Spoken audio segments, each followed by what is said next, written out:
আসসালামু আলাইকুম। আমি পুষ্টিবিদ শায়লা পারভিন পপি, কাজ করছি popular diagnostic centre Chashara Narayanganj. আজ আমি আপনাদের ইফতারে কী ধরনের খাবার খেলে সুস্থভাবে রোজা রাখা যাবে সে সম্পর্কে বলবো। রমজান মাস সংযমের মাস, আত্মশুদ্ধির মাস, বরকতের মাস। তাই রমজানে খাবারগুলো এমনভাবে সিলেক্ট করতে হবে যাতে আমরা সুস্থভাবে রোজা পালন করতে পারি এবং কোনো ধরনের শারীরিক সমস্যার সম্মুখীন হতে না হয়। রমজানে শুরু করি আমরা ইফতার দিয়ে। ইফতারের খাবারটা এমন হতে হবে যেটা সহজে হজম হয় এবং যেটা আমাদের কোনো ধরনের সমস্যার সৃষ্টি না করে। আমরা 12 থেকে 14 ঘন্টা না খেয়ে থাকার পরে ইফতারে যে খাবারটা খাবো সেটা হবে স্টমাক ফ্রেন্ডলি। ইফতারের খাবারটাকে আমরা দুই ভাগে ভাগ করব। প্রথমে আমরা পানীয় দিয়ে ইফতার শুরু করব। দুটো খেজুর এবং নর্মাল টেম্পারেচারের পানি দিয়ে আমরা ইফতার ভাঙবো। ইফতার ভেঙে আমরা নামাজ পড়তে যাব। নামাজ পড়ে দ্বিতীয় ধাপে আমরা মূল খাবারটি খাবো। ইফতারে আজকাল ট্রেডিশনাল বিভিন্ন ধরনের খাবার পাওয়া যায় যা মানুষ সারাদিন রোজা রাখার পরে বিভিন্ন ধরনের ট্রেডিশনাল খাবার, তেলে ভাজা খাবার, চিনি মিষ্টি জাতীয় খাবার, একসাথে অনেক খাবার খেয়ে ফেলে। এই কারণে একসাথে অনেক খাবার খাওয়ার কারণে অনেক সময় সন্ধ্যা রাতের খাবার স্কিপ করে, আবার অনেক সময় ভোর রাতেও ঠিকমতো খাবার খায় না। এই বিভিন্ন ধরনের ঝাল মশলাযুক্ত খাবার, তেলে ভাজা খাবার এবং চিনি মিষ্টি জাতীয় খাবার, আর্টিফিশিয়াল জুস খাওয়ার ফলে যেটা হয়, আমাদের স্টমাক তো 12 থেকে 14 ঘন্টা ফাস্টিংয়ে থাকে।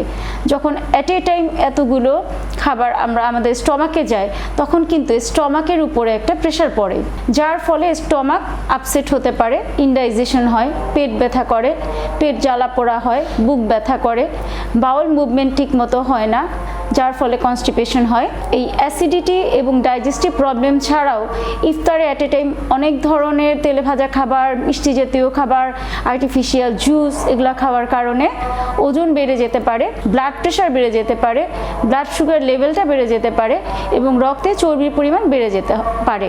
তাই ইফতারের খাবারটি হবে সহজে হজমযোগ্য এবং স্টমাক ফ্রেন্ডলি। ইফতারে আমরা দুধ বা দই দিয়ে তৈরি বিভিন্ন খাবার খেতে পারি, যেমন দুধ বা দইয়ের সাথে ওটস অ্যাড করতে পারি, কর্নফ্লেক্স অ্যাড করতে পারি, চিড়া, লাল চিড়া বা মুড়ি অ্যাড করে খেতে পারি, স্যুপ খেতে পারি, সেটা চিকেন স্যুপ বা ডিম দিয়ে ভেজিটেবল স্যুপ করে খেতে পারি, অথবা যাদের বিভিন্ন ধরনের অ্যাসিডিটির প্রবলেম আছে তারা সরাসরি ভাত বা নরম খিচুড়ি খেতে পারে।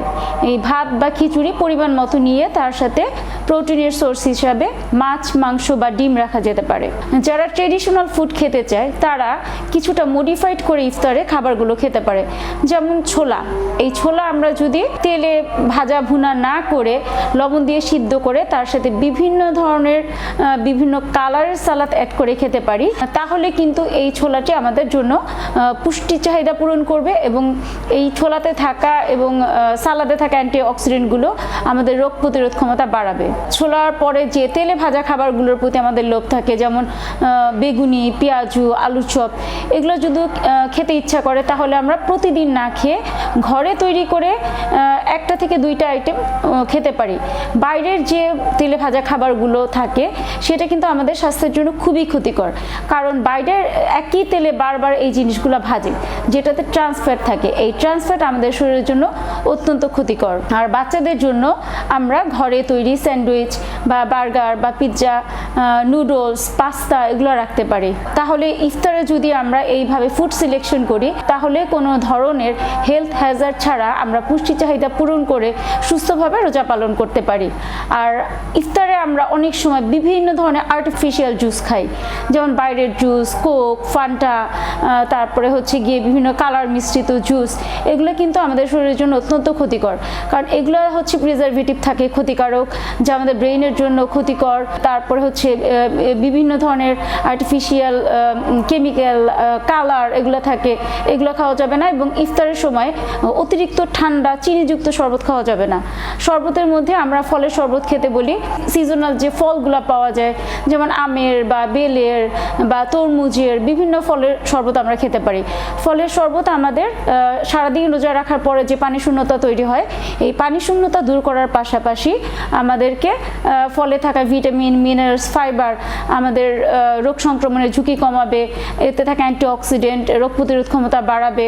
এছাড়া ফলে থাকা এই ফাইবার আমাদের কনস্টিপেশন দূর করবে, ইলেকট্রোলাইট ব্যালেন্স করবে। ইফতারে আমরা ফলের জুস বা কচি ডাবের পানি বা টক দইয়ের লাচ্ছি খাই, আর্টিফিশিয়াল জুসটাকে পরিহার করি। এভাবে যদি আমরা ফুড সিলেকশন করি ইফতারে, তাহলে আমরা সুস্থভাবে রোজা পালন করতে পারবো। আজ এ পর্যন্তই। আসসালামু আলাইকুম।